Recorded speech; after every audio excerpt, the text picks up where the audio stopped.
好，上一期我们讲到了贾母问黛玉念了什么书啊？那句不过是认得2个字，像一道无形的墙，让黛玉明白了这里的规矩跟林家不一样。但是接下来这道墙瞬间就被一个人给冲破了。还记得吗？第一回我们讲过的那个神话，西方灵河岸上3生石畔有绛珠草一株，时有赤霞宫神瑛侍者日以甘露灌溉。后来这绛珠草修成女体说，他既下世为人，我也去下世为人，把我一生所有的眼泪还他。今天这个神瑛侍者和绛珠仙子终于在人间见面了。宝玉还没有进门，黛玉心里还在犯嘀咕，说这个宝玉不知怎生个贝来人物，倒不见那宠物也罢。但是门帘一掀，他吃了一大惊。而宝玉开口的第一句话就更是让人没想到了，这不是搭讪，这是3生石畔的旧精魂在现世的一闪。来，我们来听这段木石前盟的现世重逢。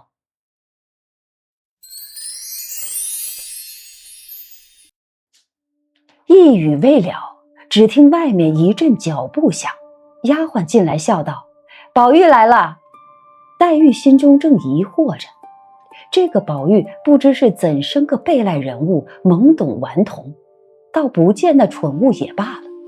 心中想着，忽见丫鬟话未报完，已进来了一位年轻的公子，头上戴着束发嵌宝紫金冠，齐眉勒着2龙抢珠金抹额，穿一件2色金百蝶穿花大红箭袖，束着5彩丝攒花结长穗宫绦，外罩10青起花8团窝缎排穗褂，蹬着青缎粉底小朝靴，面若中秋之月，色如春晓之花，鬓若刀裁，眉如墨画，面如桃瓣，目若秋波，虽怒时而若笑，即嗔视而有情。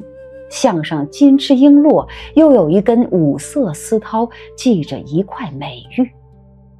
黛玉一见便吃一大惊，心下想到：好生奇怪，倒像在哪里见过一般，何等眼熟到如此。只见这宝玉向贾母请了安，贾母便命去见你娘来。宝玉即转身去了，一时回来再看，已换了冠带，头上周围一坠的短发都结成小辫，红丝结束，共攒至顶中胎发，总编一根大辫，黑亮如漆，从顶至梢一串4颗大珠，用金八宝坠角，身上穿着银红撒花半旧大袄，仍旧带着项圈、宝玉、记名锁、护身符等物，下面半露松花撒花绫裤腿，锦边檀墨袜，厚底大红鞋，越显得面如敷粉，唇若施脂，转盼多情，语言长笑，天然一段风骚全在眉梢，平生万种情思悉堆眼角。看其外貌最是极好，却难知其底细。后人有西江月2词批宝玉极恰，其词曰：无故寻仇觅恨，有时似傻如狂，纵然生得好皮囊，腹内原来草莽，潦倒不通事物，愚顽怕读文章，行为偏僻性乖张，哪管世人诽谤。富贵不知乐业，贫穷难耐凄凉，可怜辜负好韶光，于国于家无望，天下无能第一，古今不孝无双，既言纨绔与高粱，莫笑此儿形状。贾母阴笑道：外客未见就脱了衣裳，还不去见你妹妹？宝玉早已看见多了个姊妹，便料定是林姑妈之女，忙来作揖，思见毕归坐，细看形容，与众个别。2弯似蹙非蹙卷烟眉，一双似气非气寒露目，太生2夜之愁，交袭一身之病，泪光点点，娇喘微微，娴静时如娇花照水，行动处似弱柳扶风。心较比干多一窍，病如西子胜三分。宝玉看罢，阴笑道：“这个妹妹我曾见过的。”贾母笑道：“可又胡说，你又何曾见过她？”宝玉笑道：“虽未曾见过她，然我看着面善，心里就算是旧相识，今日只做远别重逢，亦未为不可。”贾母笑道：“更好，更好，若如此，更相和睦了。”宝玉便走进黛玉身边坐下，又细细打量一番，因问：“妹妹可曾读书？”黛玉道：“不曾读，只上了1年学，些许认得几个字。”宝玉又道：“妹妹尊名是哪2个字？”黛玉便说了名。宝玉又问表字，黛玉说：“无字。”宝玉笑道：“我送妹妹一妙字，莫若频频2字极妙。”探春便问何出，宝玉道：“古今人物通考上说，西方有时明代可代画眉之墨，况这妹妹眉间若蹙，用取这2个字，岂不两妙？”探春笑道：“只恐要是你杜撰。”宝玉笑道：“除四书外，杜撰的太多了，偏指我是杜撰不成？”又问黛玉：“可也有玉没有？”众人不解其语，黛玉便忖度着，因他有玉，故问我有也无。因答道：“我没有那个，想来那玉是一件罕物，岂能人人有的？”宝玉听了，登时发作起痴狂病来，摘下那玉就狠命摔去，骂道：“什么罕物，连人之高低不择，还说通灵不通灵呢？我也不要这劳什子！”吓得众人一拥争去拾玉。贾母急得搂了宝玉道：“孽障，你生气要打骂人容易，何苦摔那命根子啊？”宝玉满面泪痕，气道：“家里姐姐妹妹都没有，但我有。我说没去，如今来了这么一个神仙似的妹妹也没有，可知这不是个好东西。”贾母忙哄他道：“你这妹妹原是有这个来的，因你姑妈去世时舍不得你妹妹，无法处，遂将她的玉带了去了。一则全殉葬之礼，尽你妹妹之孝心；二则你姑妈之灵亦可全作欠了女儿之意。因此她只说没有这个，不便自己夸张之意。你如今怎比得她？还不好生慎重带上，仔细你娘知道了。”说着便向丫鬟手中接来，亲与她带上。宝玉听如此说，想一想大有情理，也就不生别论了。好，这段演播就到这儿啊。这段是全书最动人的一个重逢啊，咱们挑几个让人心颤的密码来讲讲。先看宝玉的出场。曹雪芹写了宝玉2次换装啊，这是导演的顶级调度。第一次进门是束发嵌宝紫金冠，二龙抢珠金抹额，大红箭袖，石青窝缎褂，这是见外客的礼服，是贵公子的公众形象。但是贾母一句外客未见就脱了衣裳，他立刻回来就换成了银红撒花半旧大袄，然后大辫子大红鞋，这是家常状态，是私人的形象。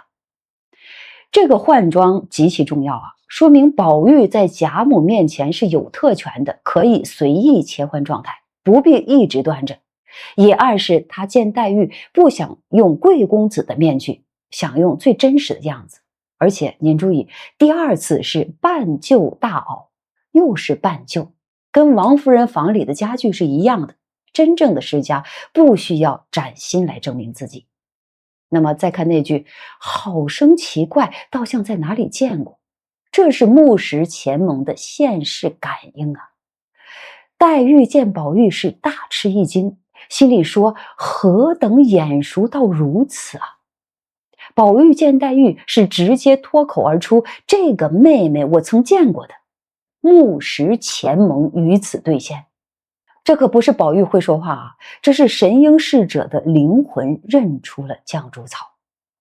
但是贾母说：“可又是胡说。”众人也不解，只有当事人知道这是3生石畔的旧惊魂。那我们再来看这个西江月二词，这是4贬10褒的巅峰笔法。曹雪芹借后人之口给宝玉下了判词，叫腹内草莽，不通事务，愚顽怕读文章，行为偏僻，性乖张。表面全是骂，但是细品，纵然生得好皮囊啊，承认他长得好，然后潦倒不通事务，他不懂的是世俗的规矩，不是真傻。然后于国于家无望，他对国家仕途没有兴趣，但是对于情有极致的追求。这哪里是骂呀？这是个高级的赞美啊！这是世人谤我而我自独立的宣言。脂砚斋说此词别有深意。那我们再看频频二字，这是宝玉送了黛玉的一生的宿命啊。宝玉说古今人物通考上讲了西方有时名黛啊，可代画眉之墨，所以叫频频。探春也笑他是杜撰。那么宝玉说了句叫什么呢？除了四书之外，杜撰的也太多了，偏指我是杜撰不成啊。这个书其实是他自己编的，但是频字极妙。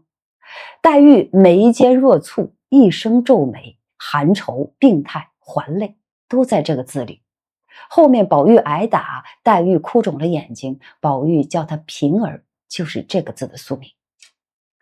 然后我们看衰郁那段啊，是全书第一次痴狂病的发作，也是情不情的极致体现。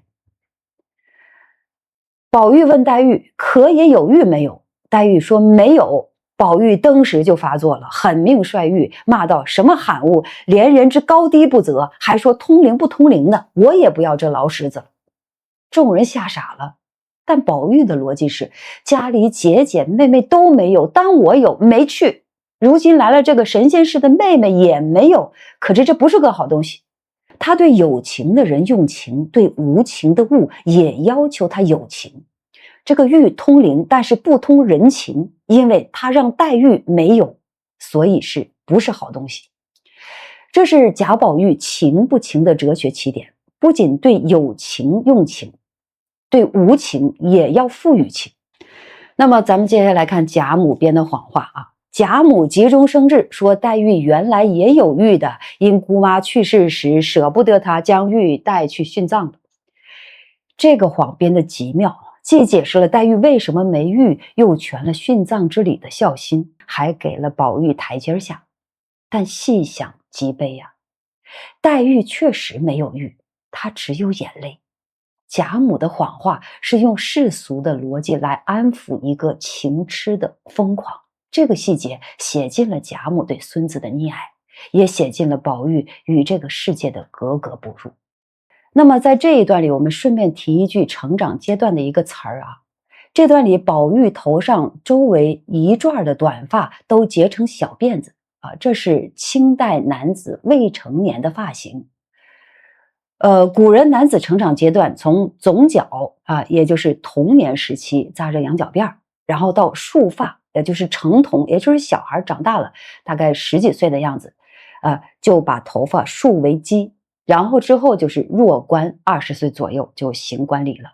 那么宝玉此时大概13、14岁，正从总角向束发过渡，所以束发嵌宝紫金冠啊是正式的装束，然后回到家里换成了小辫子是家常的状态啊。所以这一期我们讲的什么呢？是前世今生的重逢，是似曾相识的宿命感，是频频二字的预言，是衰郁的痴狂，也是贾母谎话里的温情和悲哀。宝黛初会不是一见钟情，是远别重逢，他们确实是在3生石畔见过的。那么下一期是黛玉在贾府的第1页，那块被摔过的通灵宝玉从此知道世上有一个叫林黛玉的神仙似的妹妹，而黛玉也开始用她的眼泪偿还前世的灌溉之恩。我们下一期接着讲。